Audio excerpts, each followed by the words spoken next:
ನೀವು ರಾಜಕಾರಣಿಗಳ ಬಾಲ ಹಿಡಿದು ಹೋಗುವಂತದ್ದಲ್ಲ. ರಾಜಕೀಯಕ್ಕೆ ಅಧಿಕಾರಕ್ಕೆ ಯಾವುದೇ ಪಕ್ಷಗಳು ಬರಬಹುದು, ಆ ಪಕ್ಷಗಳ ಅವರ ನೀವು ಬಾಲವನ್ನು ಹಿಡ್ಕೊಂಡು ಹೋಗುದಲ್ಲ. ಅಸೋಸಿಯೇಷನ್ ಅಧ್ಯಕ್ಷರಂದ್ರೆ ಇಲ್ಲಿರ್ತಕ್ಕಂಥ ಮೀನುಗಾರರಿಗೆ, ಇಲ್ಲಿರ್ತಕ್ಕಂಥ ಬೋಟ್ ಮಾಲೀಕರಿಗೆ, ಇಲ್ಲಿರ್ತಕ್ಕಂಥ ಕಾರ್ಮಿಕರಿಗೆ, ಇಲ್ಲಿಗೆ ಬರ್ತಕ್ಕಂಥ ಗ್ರಾಹಕರಿಗೆ ನ್ಯಾಯವನ್ನು ಒದಗಿಸಿಕೊಡಿ. ನೋಡಿ, ನಿಮ್ಮ ತಪ್ಪಿನಿಂದಾಗಿ ನಿಮ್ಮ ಈ ಒಂದು ಧಕ್ಕೆ ಇವತ್ತು ನಿರ್ವಹಣೆಯಲ್ಲಿ ಆಗಿರ್ತಕ್ಕಂತಹ ಲೋಪದೋಷದಿಂದಾಗಿ ಮುರುಗನ್ನ ಸಾವಾಗಿದೆ. 10 ದಿವಸದ ಒಳಗಡೆ ನಮಗೆ ಒಂದು ನ್ಯಾಯ ಸಿಗದೇ ಇದ್ರೆ ನಾವು ಈ ಇಲಾಖೆಗೆ ಮುತ್ತಿಗೆ ಹಾಕ್ತೇವೆ, ಈ ಇಲಾಖೆಗೆ ಮುತ್ತಿಗೆ ಹಾಕ್ತೇವೆ, ಅಲ್ಲೇ ಕೊಡ್ತೇವೆ. ಪೊಲೀಸ್ನವರಿದ್ದಾರೆ, ಇನ್ಫಾರ್ಮೇಶನ್ ಕೊಡಿ, ಮಾಹಿತಿಯನ್ನು ಕೊಡಿ, ನಾವು ಬಿಡುವ ಪ್ರಶ್ನೆ ಇಲ್ಲ. ನಾವು ಮುತ್ತಿಗೆ ಹಾಕ್ತೇವೆ. ಮುರುಗನ್ ಕುಟುಂಬಕ್ಕೆ ನ್ಯಾಯ ಸಿಗುವ ರೀತಿಯಲ್ಲಿ ನಾವು ಹೋರಾಟವನ್ನು ಮಾಡ್ತೇವೆ.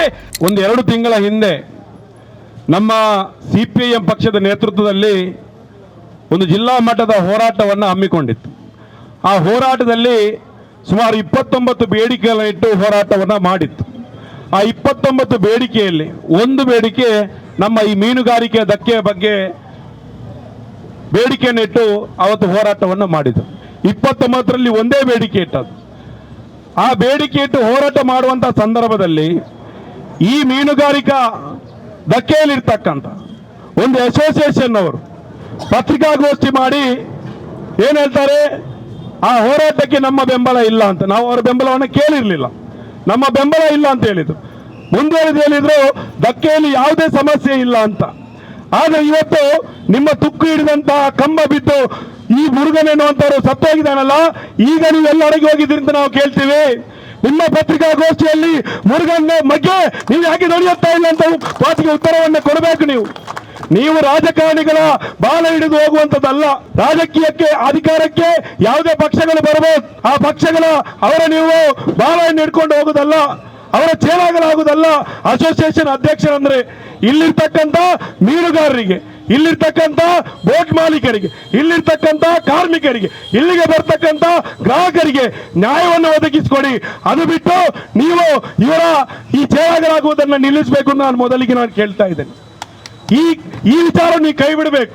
ಇವತ್ತು ನೋಡಿ ಎಷ್ಟು ದೊಡ್ಡ ಸಂಖ್ಯೆಯಲ್ಲಿ ಕಾರ್ಮಿಕರು ಸೇರಿದ್ದಾರೆ. ನಿನ್ನೆ ನಾವು ಪ್ರತಿಭಟನೆ ಇವತ್ತು ಆಗ್ತೇ ಅಂತ ಹೇಳುವಾಗ ಕೆಲವರಿಗೆ ಆಕ್ಷೇಪಣೆ ಇದೆ ಅಂತೆ. ಧಕ್ಕೆಯಲ್ಲಿ ಪ್ರತಿಭಟನೆ ಹೇಗೆ ಮಾಡ್ತಾರೆ, ನಾವು ಮಾಡಲಿಕ್ಕೆ ಬಿಡೋದಿಲ್ಲ ಅಂತ. ಪ್ರತಿಭಟನೆ ನಮ್ಮ ಸಂವಿಧಾನಬದ್ಧವಾದಂತ ಹಕ್ಕು. ಈ ಧಕ್ಕೆ ನಿಮ್ಮ ಅಪ್ಪನ ಆಸ್ತಿ ಅಲ್ಲ, ಇದು ನೀವು ಸಹ ಇವರಾಗಿ ದುಡಿಲಿಕ್ಕೆ ಬಂದವರು. ಇವರ ಮೈಯಲ್ಲಿರ್ತಕ್ಕಂಥ ರಕ್ತವನ್ನು ಇಟ್ಕೊಂಡು ಬಂದಿದ್ದಾರೆ ಕಾರ್ಮಿಕರು. ನೀವು ದುಡ್ಡನ್ನು ಇಟ್ಕೊಂಡು ಬಂದು ಬೋಟ್ ಇಟ್ಕೊಂಡು ಬಂದು ಇಲ್ಲಿ ಮೀನುಗಾರಿಕೆ ಮಾಡಿ ನೀವು ದುಡ್ಡು ಸಂಪಾದನೆ ಮಾಡ್ತಾ ಇರಬಹುದು. ಆದ್ರೆ ಕಾರ್ಮಿಕರ ರೀತಿಯಲ್ಲಿ ನೀವು ಕೂಡ ಸಂಪಾದನೆ ಮಾಡಲಿಕ್ಕೆ ಬಂದಿರತಕ್ಕಂಥದ್ದು ಎನ್ನುವುದನ್ನ ನೀವು ಮರಿಬಾರದು. ನೀವು ಅದನ್ನ ಮರೆಯದೆ ನೀವು ಕೆಲಸ ಮಾಡಬೇಕು. ನೋಡಿ, ಈ ತಮಿಳುನಾಡಿನಲ್ಲಿ ಬಂದಿರತಕ್ಕಂಥ ಕಾರ್ಮಿಕರು ಇರ್ಬೋದು, ನಮ್ಮ ತುಳುನಾಡಿನ ಕಾರ್ಮಿಕರು ಇರ್ಬೋದು, ಇವರೆಲ್ಲರಿಗೂ ಕೂಡ ಹೊಟ್ಟೆಪಾಡಿಗಾಗಿ ಇಲ್ಲಿ ಬಂದಿದ್ದಾರೆ. ಇವರ ಹೊಟ್ಟೆಪಾಡಿಗಾಗಿ ಧಕ್ಕೆಯಲ್ಲಿ ದುಡಿದು ಕೆಲಸ ಮಾಡ್ತಾ ಇದ್ದಾರೆ. ಇವರು ತಮಿಳುನಾಡಿನಿಂದ ಬಂದು ಅಥವಾ ತುಳುನಾಡಿನಿಂದ ಬಂದಂತ ಯುವ ಜನರು ಇವತ್ತು ನಿಮ್ಮ ಬೋಟ್ ಅಲ್ಲಿ ಬಂದಂತ ಮೀನಿಗೆ ಬುಟ್ಟಿಗೆ ಕೈ ಹಿಡದಿದ್ರೆ ನಿಮ್ಮ ಮೀನುಗಳು ಇವತ್ತು ಮಾರ್ಕೆಟ್ ಅಲ್ಲಿ ಸೇಲ್ ಆಗ್ತಾ ಇತ್ತ? ಉತ್ತರ ಕೊಡಿ ನೀವು. ನಿಮ್ಮ ಮೀನುಗಳು ಅಲ್ಲಿ ಕೋತ ಹಾಳಾಗ್ತಿತ್ತು. ನಿಮ್ಮ ಮೀನಿಗೆ ಇವತ್ತು ಮೊನ್ನೆ ಮುರುಗನ್ ಸತ್ತಾಗಲೂ ಕೂಡ ಆ ಒಂದು ನೀವು ತಂದಿರ್ತಕ್ಕಂಥ ಮೀನು ಕೋತ ಹೋಗಬಾರ್ದು, ನಿಮ್ಮ ಸಂಪಾದನೆಗೆ ತೊಂದರೆ ಆಗಬಾರ್ದು ಎನ್ನುವ ಕಾರಣಕ್ಕಾಗಿ ಆ ಮಾಲೀಕರ ಮೇಲೆ ಇರ್ತಕ್ಕಂಥ ಋಣಭಾರವನ್ನು ಇಟ್ಕೊಂಡು ಆ ಸಾವಿನ ದುಃಖದಲ್ಲಿ ಕೂಡ ಕೆಲಸ ಮಾಡಿ ನಿಮ್ಮ ಬೋಟ್ಗಳನ್ನ ಖಾಲಿ ಮಾಡಿ ಕೊಟ್ಟಿದ್ದಾದ್ರೆ ಇದು ನಿಷ್ಠಾವಂತ ಕಾರ್ಮಿಕರು ನಿಮ್ಮ ಜೊತೆಯಲ್ಲಿ ಇರ್ತಕ್ಕಂಥದ್ದು. ಧಕ್ಕೆಯಲ್ಲಿ ದುಡಿತಕ್ಕಂಥ ಕಾರ್ಮಿಕರು ನಿಷ್ಠಾವಂತರಿದ್ದಾರೆ. ನೋಡಿ, ನಿಮ್ಮ ತಪ್ಪಿನಿಂದಾಗಿ ನಿಮ್ಮ ಈ ಒಂದು ಧಕ್ಕೆ ಇವತ್ತು ನಿರ್ವಹಣೆಯಲ್ಲಿ ಆಗಿರ್ತಕ್ಕಂತಹ ಲೋಪದೋಷದಿಂದಾಗಿ ಮುರುಗನ್ನ ಸಾವಾಗಿದೆ. ಈ ನಿಮ್ಮ ಲೋಪದೋಷಕ್ಕೆ ಕಾರಣ ಆಗಿರ್ತಕ್ಕಂಥ ಯಾರಿಗೆ ನೀವು ನಿರ್ವಹಣೆಯನ್ನು ಕೊಟ್ಟಿದ್ದೀರಿ, ಯಾರು ನಿರ್ವಹಣೆಯನ್ನು ವಹಿಸಿದಂಥವರು, ಈ ನಿರ್ವಹಣೆಯನ್ನ ಮಾಡ್ತಕ್ಕಂಥವರು ಈ ರೀತಿ ತಪ್ಪು ಮಾಡಿದಾಗ ಯಾಕೆ ನೀವು ಅವರ ಮೇಲೆ ಇದುವರೆಗೆ ಕೂಡ ಆಕ್ಷನ್ ಮಾಡ್ಲಿಕ್ಕೆ ಆಗಲಿಲ್ಲ?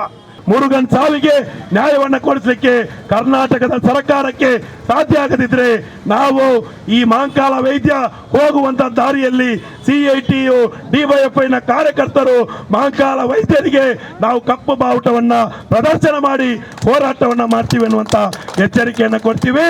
ಮೀನುಗಾರಿಕೆಯಲ್ಲಿ ದುಡಿತಕ್ಕಂಥ ಕಾರ್ಮಿಕರು ನೀವು ಒಂಟಿ ಅಲ್ಲ, ನೀವು ಒಬ್ಬಂಟಿ ಅಲ್ಲ. ನಿಮ್ಮ ಹಿಂದೆ ಈ ಜಿಲ್ಲೆಯ ದುಡಿಯುವ ವರ್ಗ ಇದೆ. ಎಲ್ಲಾ ವಿಭಾಗದ ಕಾರ್ಮಿಕರು ನಿಮ್ಮ ಹಿಂದೆ ಇದ್ದಾರೆ.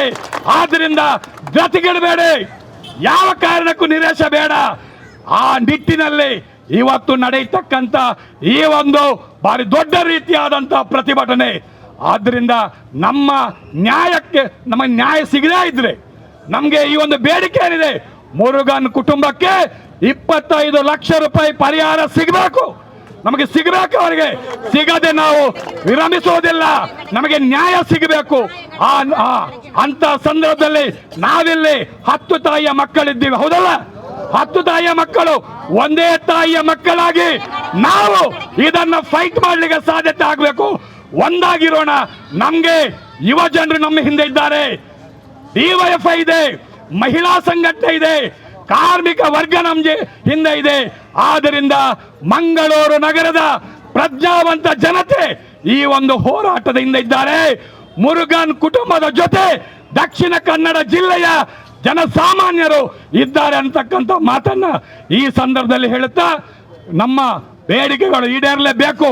ಇಲ್ಲದೆ ಇದ್ರೆ ಇವತ್ತು ನಮ್ದು ಸಾಂಕೇತಿಕ ಪ್ರತಿಭಟನೆ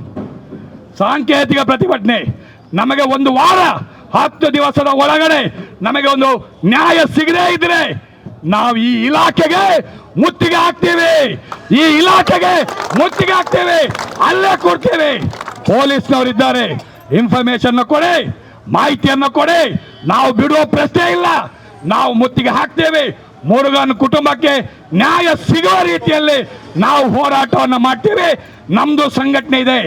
ಮೀನುಗಾರಿಕೆಗೆ ಸಂಬಂಧಪಟ್ಟ ನಿಮ್ಗೆ ಅಖಿಲ ಭಾರತ ಮಟ್ಟದಲ್ಲಿ ಒಂದು ಸಂಘಟನೆ ಇದೆ. ಅದರ ರಾಷ್ಟ್ರೀಯ ಅಧ್ಯಕ್ಷರನ್ನೇ ನಾವಿಲ್ಲಿಗೆ ತರಿಸ್ತೇವೆ. ಇಲ್ಲಿಗೆ ತರಿಸುವ ಮೂಲಕ ನಮಗೆ ನ್ಯಾಯ ಕೊಡಿಸಲಿಕ್ಕೆ ಇಡೀ ದೇಶದಲ್ಲಿ ಇದು ಸುದ್ದಿ ಆಗುವ ರೀತಿಯಲ್ಲಿ ಆಗಬೇಕು. ಇವತ್ತು ನಮ್ಮ ಮುರುಗನ್ ರವರು ತಮಿಳುನಾಡು ಮೂಲದವರು. ತಮಿಳುನಾಡಿನಲ್ಲಿ ನಮ್ಮ ಈ CITU, ಈ DYFI ಕೆಂಪು ಬಾವುಟ ಮತ್ತು ಬಿಳಿ ಬಾವುಟ ಅವರ ಊರಿನಲ್ಲಿ ಅತ್ಯಂತ ಬಲಿಷ್ಠವಾಗಿದೆ. ಅಲ್ಲಿನ ಸಂಗಾತಿಗಳು ಕೂಡ, ಅಲ್ಲಿನ ಜನನು ಕೂಡ ಮುರುಗನಿಗೆ ನ್ಯಾಯ ಸಿಗಬೇಕಂತೇಳಿ ಒಂದು ಬೇಡಿಕೆಯನ್ನಿಟ್ಟಿದ್ದಾರೆ. ಒಂದು ಧ್ವನಿಯನ್ನ ತಮಿಳುನಾಡಿನಲ್ಲೂ ಕೂಡ ಮೊಳಗಿದೆ. ಹಾಗಿರುವಾಗ ನಮ್ಮ ಹೋರಾಟ ನಿಜವಾಗಿ ನ್ಯಾಯಯುತವಾದಂತಹ ಹೋರಾಟ. ಈ ಹೋರಾಟವನ್ನ ನಾವೆಲ್ಲರೂ ಒಂದಾಗಿ ನಿಂತು ಮುಂದೆ ಕೊಂಡೊಯ್ಯೋಣ. ಇದು ನಾವು ಇಲ್ಲಿ ಬದುಕ್ತಾ ಇದ್ದೇವೆ, ಜೀವನ ಮಾಡ್ತಾ ಇದ್ದೇವೆ. ನಮ್ಮ ಬದುಕಿಗೆ, ನಮ್ಮ ಜೀವನಕ್ಕೆ ಸರಿಯಾದ ರೀತಿಯಲ್ಲಿ ನ್ಯಾಯ ಸಿಗಬೇಕು. ನಾವು ಒಟ್ಟಾರೆ ದುಡಿಯೋದಲ್ಲ, ಮುಂದಕ್ಕೆ ಏನಾದರೂ ಅದು ಯಾರು ಕಾರಣ. ಹಾಗಿರುವಾಗ ಮುರುಗನ್ ಘಟನೆಯನ್ನ ಬಿಡುವ ಪ್ರಶ್ನೆ ಇಲ್ಲ. ಈ ಹೋರಾಟ ಮುಂದುವರಿಯುತ್ತೆ, ನ್ಯಾಯ ಸಿಗುವವರೆಗೂ ನಡೆಯುತ್ತೆ ಅಂತ. ಇಂಕ್ವಿಲಾಬ್ ಜಿಂದಾಬಾದ್, CITU ಜಿಂದಾಬಾದ್, DYFI ಜಿಂದಾಬಾದ್.